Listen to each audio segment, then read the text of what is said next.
You missed out, and that's okay. You know, I've been thinking about the amount of time I put into some endeavors and some games. It hasn't really panned out the way I thought it would. But, alright, so I played this game, New World. And it was sort of my attempt to get in on an MMO at the ground floor and be part of it as it grew so that I could sort of have status and achievement in the community. Because if you come into some MMOs late or whatever, you're just 1,000 years behind and you're never going to get there. Or maybe you could get there, but the amount of time you'd have to put in versus, I think this is what a lot of people do. They're just waiting for the next thing because it's less energy efficient. More energy efficient to just wind the clock forward.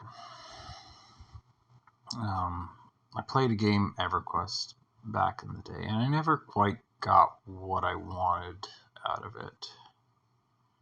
I never got to that top tier, and I thought New World would be my chance to get to the top tier, but unfortunately, a whole range of things had changed, and I just hadn't anticipated. I hadn't anticipated the level of dedication, the level of cheating, the level of money, the level of sweatiness that went into those things, and it got me thinking about,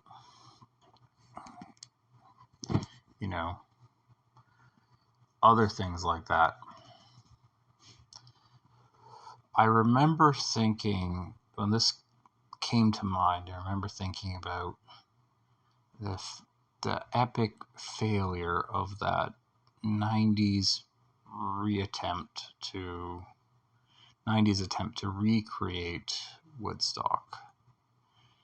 Woodstock, epic boomer cultural moment, etc., etc. Sort of like a revered event in history from some perspectives.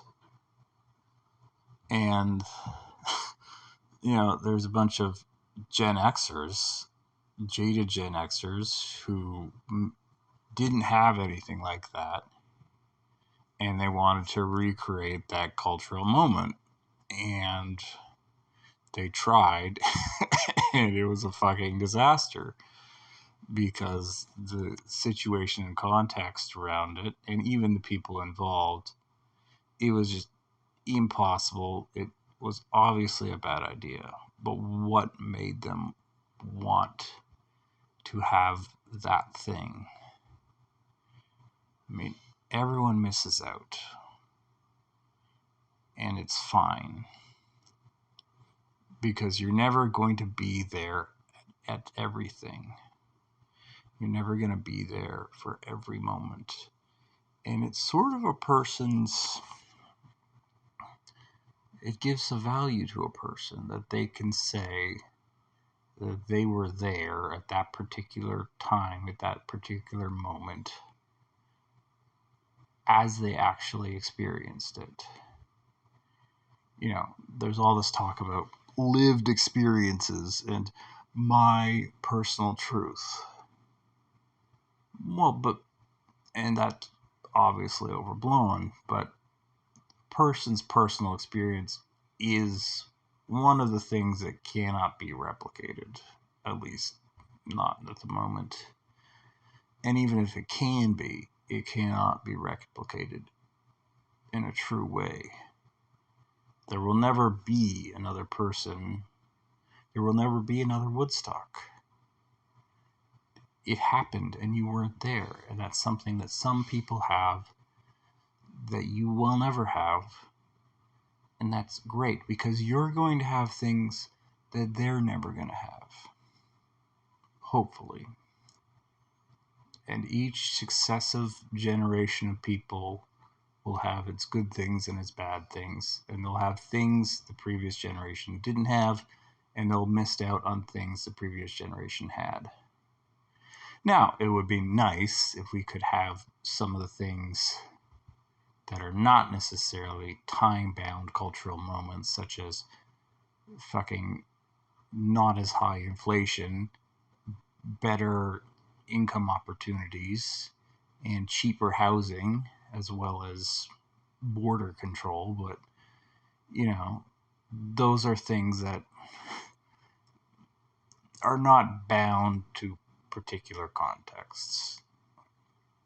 At least not for right now. You can enact policies to change them. You can't go back in time and re-experience Woodstock. And it sort of reflects a sort of lack of self-esteem to feel like you have to have participated in the past. That's all.